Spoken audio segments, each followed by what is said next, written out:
নমস্কাৰ অসম। আজি দুপৰীয়া সাজলৈ আৰম্ভ কৰিছোঁ। আজিৰ সাজত আমাৰ আছে এয়া আপোনাৰ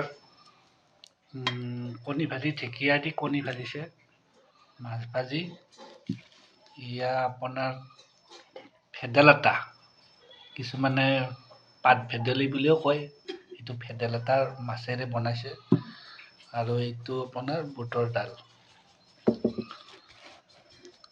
আজি থলুৱা খাদ্য, মানে কোনো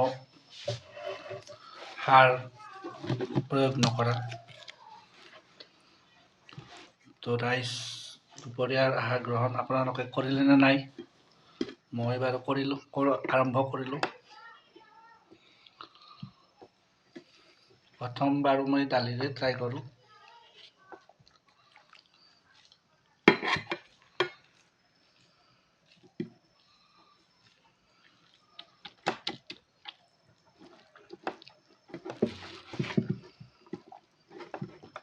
কৃষ্ণ, ভাল হৈছে বুটৰ দাল, ঢেকীয়া।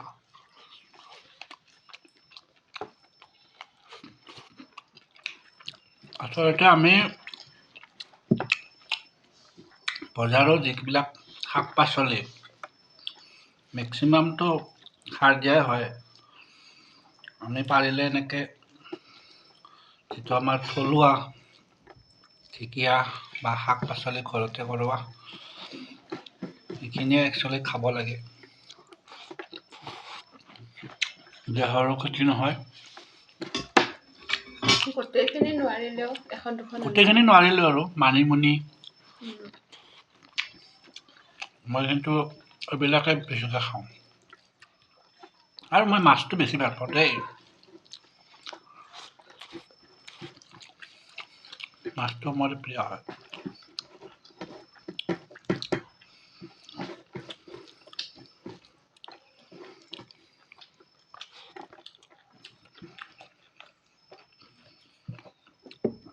চাউল কটা নতুন চাউল নেকি হা?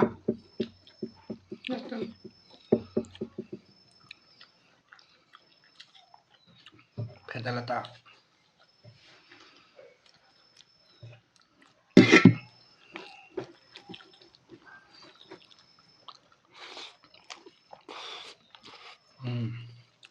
মজা, নাইচ।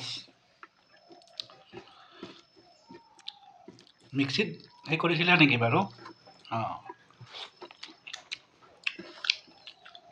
মিক্সিত কৰি ল'লে মানে বস্তুটো পেষ্টটো ভাল হয় আৰু।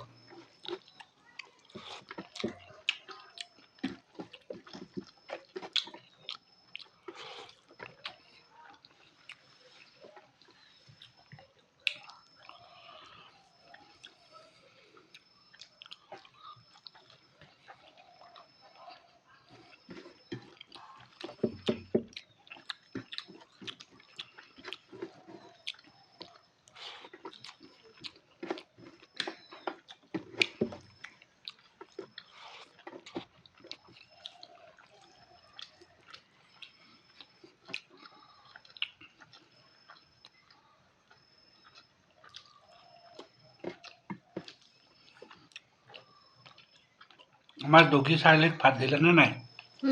খালে আৰু শুব গ'ল। ভেদাইলতাৰে খাইছেনে?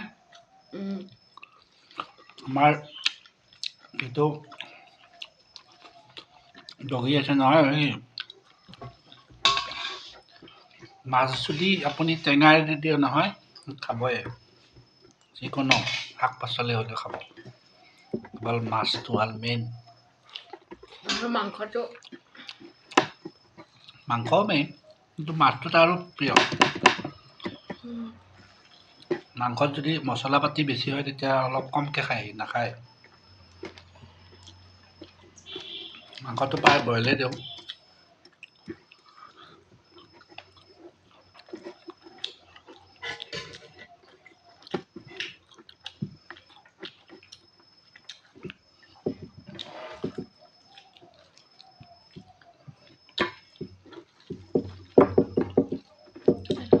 বহুত আৱাজ হৈ থাকে।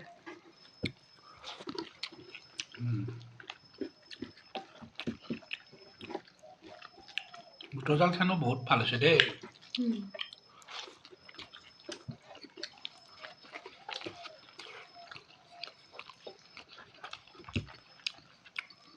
কিবা লাগিব? নালাগে ৰ'বা, এইখিনি খাওঁ। তো ৰাইজ আপোনালোকেও এনেকৈ মৰম দি যাব আৰু।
তো